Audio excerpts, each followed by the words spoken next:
What's in my lighting kit? Take one. As a director of photography, most of the time I hire a gaffer in order to get the lights that I need for the jobs that I do. But in some cases, you do need your own lights. And that's why I think as a director of photography, as a cinematographer, it's a nice idea to have your own little set of lights so that you can get yourself out of trouble if you need to. When I'm looking at a kit, I'm looking at two things. I'm looking at quality and versatility. You want to be versatile. That's my middle name almost. You need to be able to adapt to lots of different situations. So having a small lighting kit that can adapt to those situations is a really good start. The 3 lights that I've got behind me fit that model to a T, and that is why I use them as my daily kit. Not only for these videos, but on set as well. If I need to throw lights in, if I'm doing a job that maybe doesn't have the budget, then yeah, I can take these lights with me and I can set up a basic setup with just 3 lights. In fact, sometimes I don't even need all 3. Sometimes I can only use 1 or maybe 2. So versatility for basic situations where you're thrown in the deep end like that, and also the quality to be able to do everything to a certain standard. Enough of that, let's talk about the lights that I have and why I chose them. If you're a long-time subscriber of the channel, you'll know that I've been using a Westcott Solix with a Polo, or pretty much for the whole time I've had this channel. I absolutely love it. In fact, it's lighting me right now. I think it's a beautiful light. I ended up going with the Westcott Solix because of the 2 reasons, because of the quality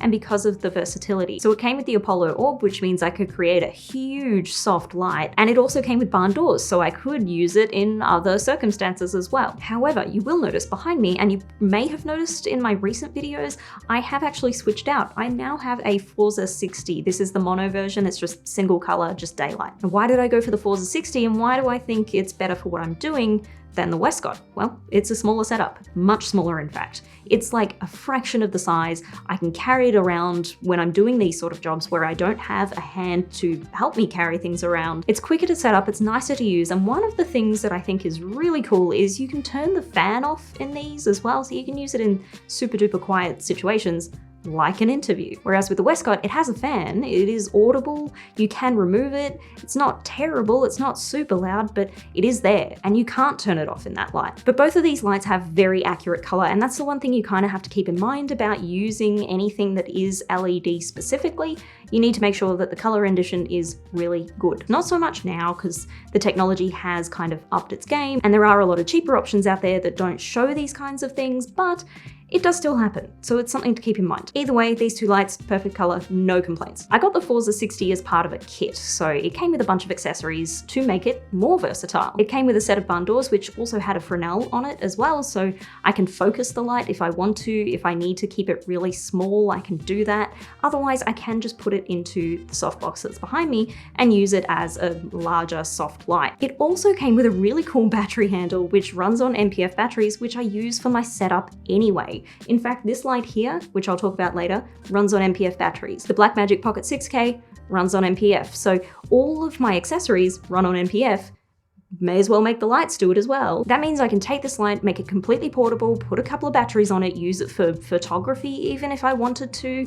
It's just so much more versatile than this Westcott Solix. Now let's actually talk about the light behind me here. This is the Lupo Smart Panel. It is a bicolor LED panel, very small, as you can see. You can throw it behind things, use it as an accent light. You can even use it as a key. I actually did a video on this light as well, so you can check that out above. I just love that it runs on NPF, makes everything streamlined. As I said, all my accessories run on NPF, so why not? The bicolor capabilities, perfect. One thing I don't like about it is actually the diffusion panel that comes with it. It's just a little bit cheap feeling, to be honest with you.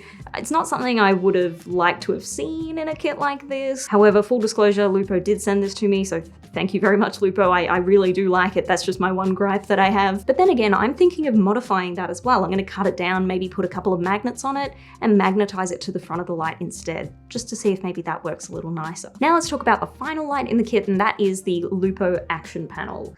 Lupo also sent this to me. I swear I'm not affiliated, I'm not sponsored, they just sent them to me.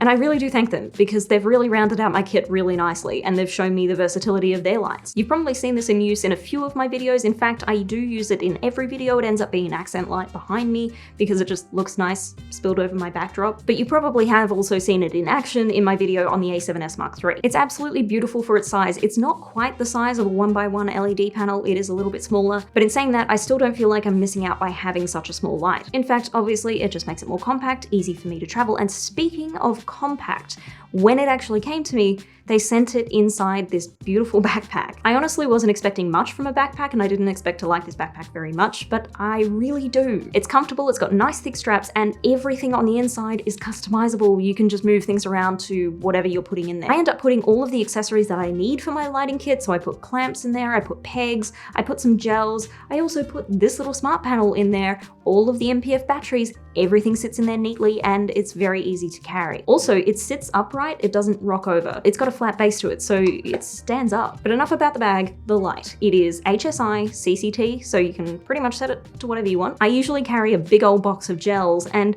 with this, I probably don't need to be carrying that anymore. Well, maybe I will, because I might want to change one of the other lights, but you get what I mean? It's so much nicer to have all those gels available to me inside the light, and I don't need to worry about them. Now, I got this one with barn doors, so I could have that versatility of boxing it down if I needed to, and attaching gels to the front if I needed to, something like a diffusion. Because the action panel also comes with the same diffusion that the smart panel does, so it's a little bit flimsy, and you actually can't use it with the barn doors from what I can tell. So I am going to do the same to that. I am going to cut it down and then magnetize it to the front, because I think that might be the best way to go with it. But again, obviously with barn doors, I can just attach whatever diffusion I want to the front. Now, I just mentioned gels. I do also have other things in my kit as well. I have a couple of clamps, a few C-stands, make sure I've got shop bags. I've also got light stands. It really does depend on the situation, and I kind of want to be ready for anything. And that's a part of being a good filmmaker in general. You're prepared for anything. So 3 lights, 3 different sizes, and so many ways of using them, and good quality to boot. So what is in your lighting kit? What pushes your decisions to purchase certain lights over others? I'd love to hear, so leave a comment down below. Link of the week this week is a bit of a depressing one. Did you know that the Great Barrier Reef off the coast of Queensland has lost more than half of its coral